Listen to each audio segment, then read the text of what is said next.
Eh bien, salut à tous, j'espère que vous allez bien, j'espère que vous pétez la forme, en tout cas moi ça va nickel. Aujourd'hui on se retrouve pour une toute nouvelle vidéo où je vais tout simplement mettre en place la stratégie sur laquelle j'ai travaillé par rapport à mon portefeuille d'ETF thématique. La dernière vidéo a parlé de la thématique quantique qui va arriver dans les années à venir et qui est un tout petit marché qui va exploser. Et donc je me suis dit pourquoi pas réallouer une partie de l'entièreté finalement de mon portefeuille d'actions immobilières dessus, puisque les actions immobilières ça verse des dividendes. Actuellement, j'en ai pas besoin. Donc voilà, tout investir sur de la full croissance, c'est je pense la meilleure stratégie pour moi qui suis jeune. Et donc dans cette vidéo, c'est ce qu'on va faire. Donc c'est parti. Donc pour vous remettre un petit peu dans le contexte, il y a quelques jours, je suis allé sur mon courtier IBKR dans un des sous-comptes qui s'intitule Action REITs, REITS, ce sont des actions immobilières. Voici un petit peu le portefeuille que j'avais à l'époque, que j'ai, on va dire, reconstitué sur un bloc-notes dans le jour, on va dire, où je devrais reconstituer ce portefeuille. Donc on peut voir que j'ai pas mal de petites positions dans le vert, mais j'en ai aussi dans le rouge. Bon, au final, qu'est-ce que j'ai fait? J'ai tout vendu, et au final, donc ça donne ça. Voilà, j'ai tout vendu, l'entièreté, donc j'ai récupéré 2400 et quelques euros, et donc l'argent est juste ici. Qu'est-ce que je vais faire avec tout ça? Eh bien, c'est pas compliqué, je vais vous expliquer. Déjà, premièrement, je vais vendre cette ligne GDXJ. Pourquoi? Parce que c'est une minière, donc j'en ai déjà une GDX qui est juste là, c'est une minière en métaux précieux, dans l'or. Elle est déjà grosse, elle est déjà présente. J'ai déjà cette ligne, donc je vais vendre celle-ci qui est plus petite, plus risquée, pour à la place acheter du PPFB.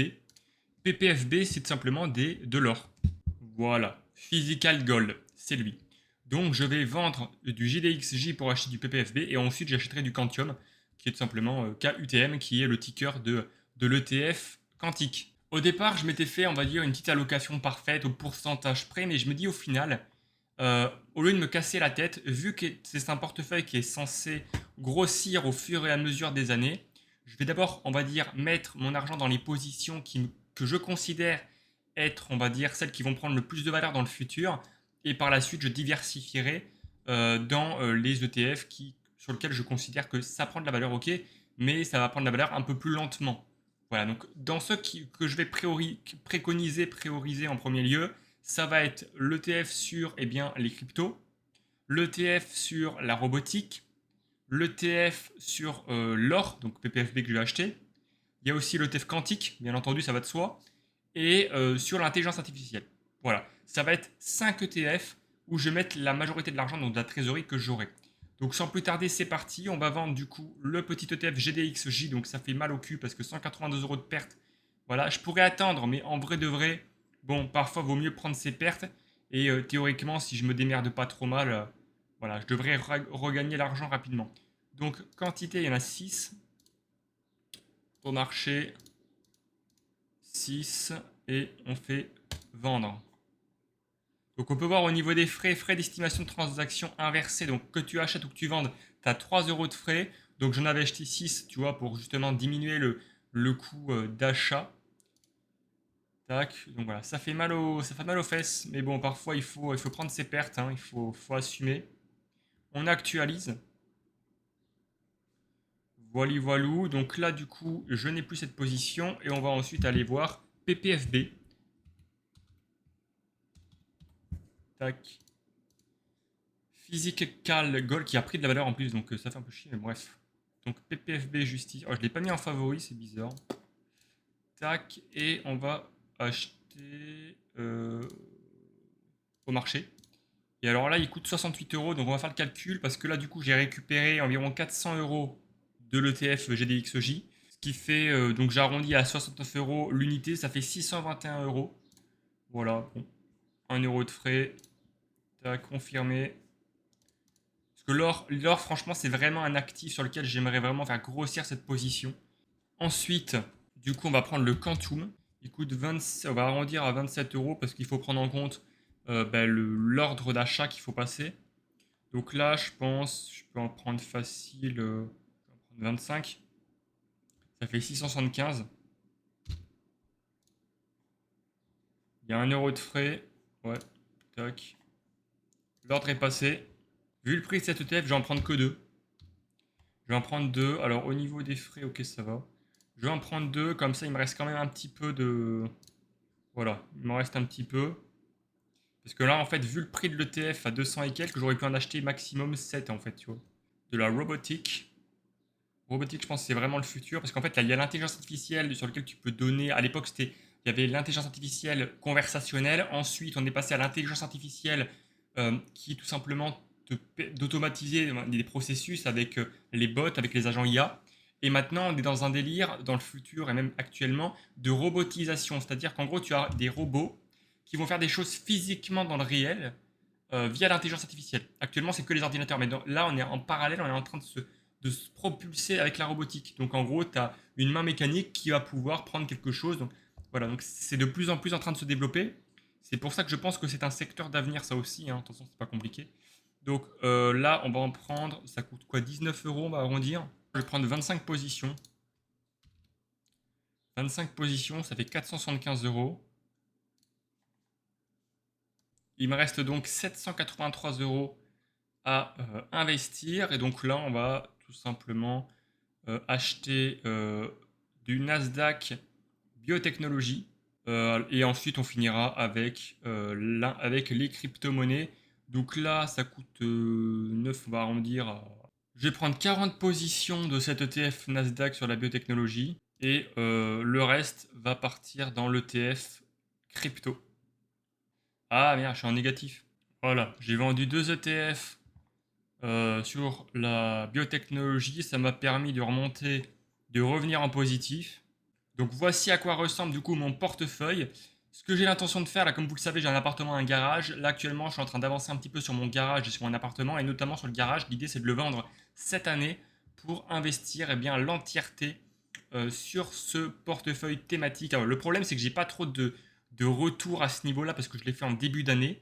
Donc voilà. Mais voilà, l'idée serait intéressant de voir un petit peu à la fin de l'année ce qu'il va devenir. On se retrouve du coup sur Claude. Je lui ai demandé d'analyser mon portefeuille afin d'avoir une idée globale de la situation et de ce que ça pourrait donner sur 5 ans, 10 ans, 15 ans, 20 ans, et aussi au niveau des frais, parce qu'il faut prendre en compte les frais.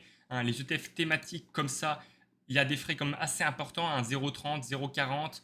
C'est assez hardcore au niveau des frais par rapport à des ETF plutôt standards S&P 500 avec 0,05% de frais. Voilà, c'est complètement différent, mais c'est normal, c'est beaucoup plus risqué. Donc, on peut voir du coup le portefeuille, 3537 euros.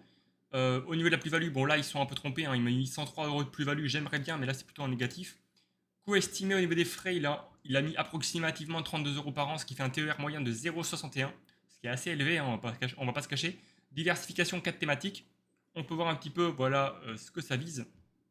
Donc en innovation, l'espace et le quantique. Et on peut voir les frais qui sont juste là. Au niveau de la répartition, on va viser du coup les 49% pour les ETF intelligence artificielle, crypto et robotique. Au niveau de la santé, on a du coup pour 10% de santé avec la biotechnologie. Ensuite, on a l'innovation avec l'espace et le quantique. Et on a les matières premières avec l'or, l'argent et les minières énergie pour 22%.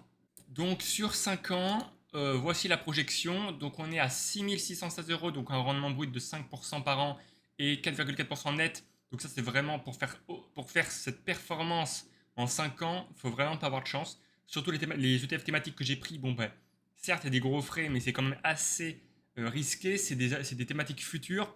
Donc bon, voilà, peu de chance qu'on fasse ça. Ensuite on a une voilà, 7 984 euros, ce qui fait un fois 1,5 sur l'investissement initial, soit une note de frais 8,4%.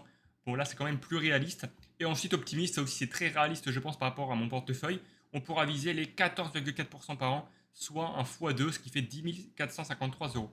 Ça, c'est pour 5 ans. Pour 10 ans, voici les résultats. Donc, pour le négatif, on est à seulement 8 200 euros. Pour la moyenne, on serait plutôt à 12 000 euros pour arrondir. Et pour l'optimiste, 20 473 euros. Pour mes 30 ans, du coup. 15 ans, là, ça devient intéressant.